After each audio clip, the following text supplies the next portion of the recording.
research is showing that sibling relationships has set the stage for future relationships. The first place that children get to learn how to be for one another, how to work with one another, how to compromise, how to listen, how to get along with people you live with, is with their siblings.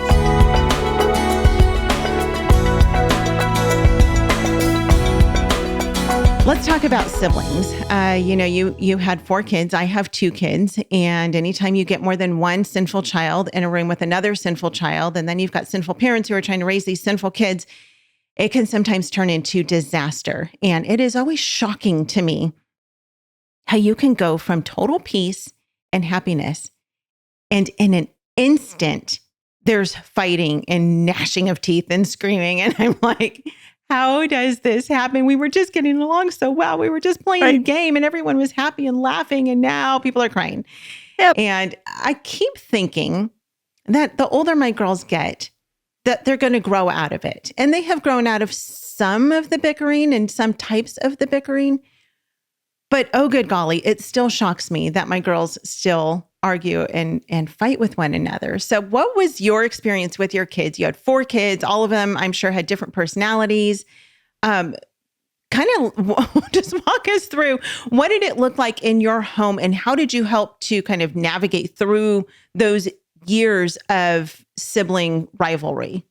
Yeah, there's not a cut and dried step 1, step 2, step 3. There's some principles we can talk about and some reasons behind it.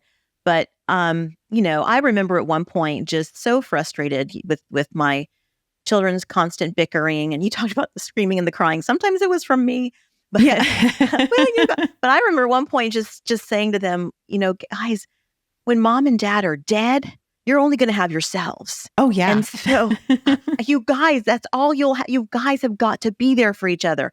And that's I think that's the heart of parents. It maybe not that frustrated, but we want our kids to be able to rely on one another. I mean, the whole purpose of God placing them intentionally into our homes, that He knows they need each other. In the same way that, I looked at God giving me my husband and his unique personality and bent, and was a great compliment to me, was a great something I needed to help refine and grow me closer to Christ, and helped me, and my children helped me see, I need this, or I'm sitting here, or I'm sitting there. And so it's the same way with each other. The whole purpose of this is to help them see the reason behind what we're doing, why it's important to build relationships and closeness. We want them to be close. But after our kids graduated, I went back to school. I got my master's in education because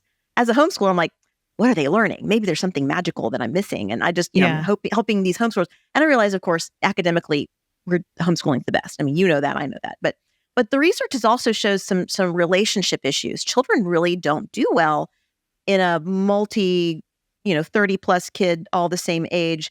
Research is showing that sibling relationships has set the stage for future relationships. The first place that children get to learn how to be for one another, how to work with one another, how to compromise, how to listen, how to get along with people you live with, is with their siblings. And so it helps better prepare them for adulthood, to work with coworkers, to work with roommates, to work with their spouses. And so that perspective helped me to change the way that I talked to them about it. Because yes, the bickering is going to happen. Yes, there's going to be frustration and friction.